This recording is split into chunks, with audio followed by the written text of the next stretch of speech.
نحمده ونصلي على رسوله الكريم أما بعد فأعوذ بالله من الشيطان الرجيم بسم الله الرحمن الرحيم ألف لام ميم ذلك الكتاب لا ريب فيه هدى للمتقين صدق الله العظيم اللهم صل على محمد وعلى آل محمد كما صليت على إبراهيم وعلى آل إبراهيم إنك حميد مجيد اللهم بارك على محمد وعلى آل محمد كما باركت على إبراهيم وعلى آل إبراهيم إنك حميد مجيد۔ سابقہ درس میں یہ عرض کیا تھا کہ حروف مقطعات کے بارے میں مفسرین کی کیا آراء ہیں۔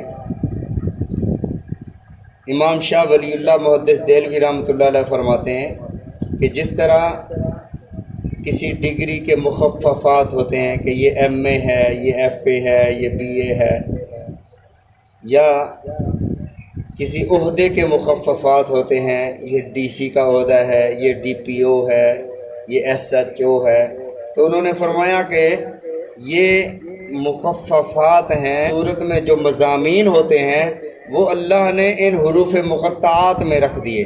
وہ فرماتے ہیں کہ حروف مقطعات کو دیکھ کر کشف ہو جاتا ہے کہ اس صورت میں کیا کیا مضامین ہیں۔ لیکن دوسرے مفسرین کرام رحمہم اللہ انہوں نے فرمایا کہ یہ تو پھر 29 صورتوں کے شروع میں ہے، صرف باقی صورتوں کے شروع میں تو نہیں ہے، تو باقی صورتوں کے جو خلاصے ہیں وہ کہاں جائیں گے؟ اسی لیے صحیح بات یہ ہے جو علامہ جلال الدین سیوطی رحمۃ اللہ علیہ نے فرمائے۔ انہوں نے فرمایا کہ اللہ اعلم بمرادہ، اس کی مراد اللہ ہی جانتے ہیں، اور وما یعلم تاویلہ الا اللہ، اللہ کے علاوہ ان کی تعویل کوئی نہیں جانتا، اور اسی پر ایمان اور عقیدہ رکھنا چاہیے۔ آمنا وصدقنا، ہم اسی پر ایمان لاتے ہیں اور اسی کی تصدیق کرتے ہیں۔ اس کے بعد اللہ نے فرمایا ذالک الکتاب لا ریب فیہ۔ ذالک، یہ اس کے ذریعے سے اشارہ کیا جاتا ہے۔ ذالک اس کا معنی ہوتا ہے عربی میں جسے ہم اردو میں کہتے ہیں وہ، اور قریب کے اشارہ کے لیے عربی میں جو لفظ بولا جاتا ہے اس کے لیے لفظ بولا جاتا ہے ھذا، یہ، ھذا یہ، ذالک وہ۔ اب قرآن مجید تو ہمارے سامنے ہے نا، یہ ہے نا، تو ہم یہ کیسے کہہ رہے ہوتے ہیں کہ ذالک الکتاب وہ کتاب، حالانکہ کہنا چاہیے ھذا الکتاب یہ کتاب۔ ہم کیا کہتے ہیں؟ ذالک الکتاب وہ کتاب۔ تو اس کا کیا مطلب ہے؟ ذالک، اللہ رب العزت نے حضرت آدم علیہ السلام کی ساری اولاد کی ارواح کو ظاہر فرمایا اور پوچھا الستُ بربکم، کیا میں تمہارا رب نہیں ہوں؟ سب نے کہا قالوا بلا۔ سب سے پہلے نبی علیہ الصلوۃ والسلام نے جواب ارشاد فرمایا، پھر ساری خلقت نے جواب دیا قالوا بلا، اللہ آپ ہی ہمارے رب ہیں۔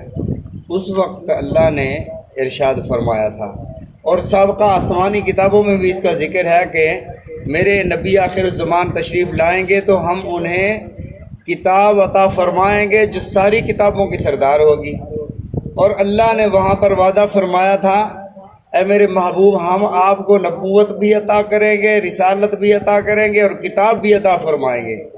تو جب اللہ نے یہ کتاب عطا فرمائی تو اللہ نے فرمایا ھذا ذالک، یہ وہ کتاب ہے جس کا آپ سے وعدہ کیا گیا تھا، لا ریب فیہ، اس میں کوئی شک نہیں ہے۔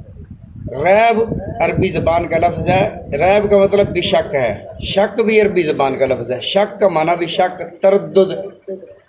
تو اللہ نے یہاں شک کا ذکر فرمایا، ریب کا ذکر فرمایا کہ ریب نہیں ہے، شک، حالانکہ لا شک کا فیہ بھی کہا جا سکتا تھا، تو اللہ نے لا شک کیوں نہیں فرمایا، لا ریب کیوں فرمایا؟ تو مفسرین کرام رحمہم اللہ نے فرمایا اللہ نے یہاں لا شک کا اس لیے نہیں فرمایا، شک بڑے شک کو کہتے ہیں، ریب شک کے ایک ذرے کو کہتے ہیں، تو اللہ نے فرمایا کہ شک کا ذرہ بھی نہیں ہے۔ اب سوال یہ ہے کہ مشرکین تو شک کرتے تھے نا، مشرکین تو کہتے تھے، شک انہیں تھا کہ پتہ نہیں اللہ کا کلام ہے یا نہیں ہے، تو اللہ نے فرمایا ان کنتم فی ریب، اگر تمہیں شک ہے تو پھر لے آؤ، اگر تمہیں اس کے صحیح ہونے میں شک ہے تو پھر لے آؤ اس قرآن جیسا، فاتو بسورۃ من مثلی۔ تو اس کا مطلب یہ نہیں ہے کہ انسان اس میں شک نہیں کریں گے، اس کا مطلب یہ ہے کہ بالقوہ بالفعل اس میں شک نہیں ہے، شک کی گنجائش ہی نہیں ہے۔ ھدی للمتقین، ہدایت کے بارے میں ہم اہدنا الصراط المستقیم میں پڑھ چکے ہیں، یہ ہدایت ہے متقین کے لیے۔ سوال یہ ہے کہ یہ اگر متقین کے لیے ہدایت ہے تو گناہ گار کہاں جائیں گے؟ یہ تو متقین کے لیے، متقین تو پہلے جنتی ہیں، تو ھدی للمتقین یہ ہدایت ہے متقین کے لیے، تو اس کا کیا مطلب ہے؟ تو مفسرین کرام رحمہم اللہ نے فرمایا اس کا مطلب یہ ہے، اس کا مطلب ہے یہ ہرگز نہیں ہے کہ جو تقوی پہلے اختیار کر لے بعد میں اس کے لیے یہ ہدایت کا سبب بنے گی، اس کا مطلب یہ نہیں، اس کا مطلب یہ ہے کہ جو بندہ اس کو پڑھے گا، اس قرآن میں یہ قوت اور صلاحیت ہے کہ اسے متقی بنا دے گی، متقی بنانے کی صلاحیت ہے۔ جو بندہ بھی قرآن پڑھے گا اسے یہ کتاب، یہ کلام اللہ کا قرآن متقی بنا دے گا، یہ مطلب ہے ھدی للمتقین، یہ ہدایت ہے متقین کے لیے۔ متقی کسے کہتے ہیں؟ کیا نماز پڑھنے والا متقی ہے؟ کیا روزے رکھنے والا متقی ہے؟ کیا حج کرنے والا، زکوٰۃ دینے والا متقی ہے؟ فرمایا نہیں، اللہ نے دو قسم کے احکام ارشاد فرمائے، کرنے والے، نہ کرنے والے۔ کچھ اللہ نے فرمایا کہ یہ کر لو، زکوٰۃ دو، حج ادا کرو، روزہ رکھو، اعتکاف کرو، قرآن کی تلاوت کرو، کرنے والے احکام، انہیں اوامر بھی کہا جاتا ہے۔ منہیات دوسرے احکام جن سے منع کیا گیا، غیبت نہ کرو، ظلم نہ کرو، شرک نہ کرو، گناہ نہ کرو، اللہ کی نافرمانی نہ کرو، یہ جو نہ کرنے والے کام ہیں یہ بھی اللہ کے احکامات ہیں، یہ نہ کرنے والے کاموں سے بچ جانا یہ تقوی ہے۔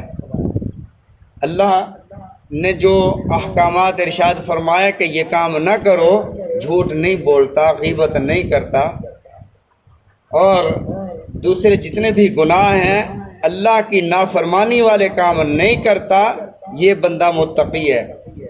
حضرت عمر رضی اللہ تعالی عنہ نے حضرت ابی بن کعب سے پوچھا کہ حضرت تقوی کسے کہتے ہیں؟ تو حضرت ابی بن کعب نے حضرت عمر رضی اللہ تعالیٰ عنہ سے سوال کیا، اما سلکت طریقا ذا شوک، کیا آپ کبھی کانٹے دار جھاڑیوں کے راستے سے گزرے ہیں؟ انہوں نے فرمایا گزرے ہیں۔ فرمایا کس طرح گزرتے ہو؟ تو حضرت عمر رضی اللہ تعالیٰ عنہ نے فرمایا کہ دامن کو اچھی طرح سمیٹ کر ایسے گزر جاتے ہیں کہ ہمارا دامن کسی کانٹے دار جھاڑی میں الجھ نہ جائے۔ تو فرمایا فذالک التقوی، یہی تقوی ہے کہ دنیا میں اس طرح زندگی گزارو کہ شرک کی آلودگیوں سے، بدعات کی آلودگیوں سے، اللہ کی معصیت اور اللہ کی نافرمانی کی آلودگیوں سے بچ کے دنیا سے زندگی گزار جاؤ، یہی تقوی ہے۔ ھدی للمتقین، جو بندہ قرآن پر عمل کرے گا، قرآن کو سمجھے گا، جو قرآن کے قریب آئے گا، تو فرمایا کہ وہ دنیا میں پھر ایسے زندگی گزارنے والا بن جائے گا۔ حضرت حسن بصری رحمۃ اللہ علیہ فرماتے ہیں تقوی اسے کہتے ہیں کہ جو بندہ ایک تو اللہ کی حرام کردہ چیزوں سے بھی بچے اور متشابہات سے بھی بچے، شک والی چیزوں سے بھی بچے۔ کیا مطلب؟ مثلا امام ابو حنیفہ رحمۃ اللہ علیہ کے دور میں کسی کی بکری چوری ہو گئی، تو آپ نے جو بکریوں کے چرواہے ہوتے ہیں انہیں بلا کر پوچھا کہ بکری کی اوسطاً عمر کتنی ہوتی ہے؟ بتایا گیا کہ 12 سال ہوتی ہے۔ تو روایات میں آتا ہے کہ 12 سال تک امام صاحب نے بکری کا گوشت نہیں کھایا کہ کہیں ایسا نہ ہو کہ وہ چوری والی بکری کا گوشت میرے پاس آ گیا ہو۔ حالانکہ کھانا جائز ہے جو ہمارے پاس آ رہا ہے، لیکن تقوی یہ ہے کہ شک والی چیزوں سے انسان بچے۔ حضرت حسن بصری رحمۃ اللہ علیہ فرماتے ہیں کہ مشکوک چیزوں سے بچنا یہ بھی تقوی ہے۔ ھدی للمتقین، آگے اللہ رب العزت نے الذین یؤمنون بالغیب سے متقین کی صفات بیان فرمائی۔ متقی دیکھنا ہو نا کہ متقی کون سے لوگ ہوتے ہیں، ان کی 6 نشانیاں ارشاد فرمائیں۔ 6 نشانیاں جس میں پائی جائیں گی وہ بندہ متقی ہو جائے گا، متقی کہلائے گا۔ انشاءاللہ اس کو کل ذکر کریں گے۔ اللہ تعالی ہم سب کو سمجھنے کی عمل کرنے کی توفیق عطا فرمائے.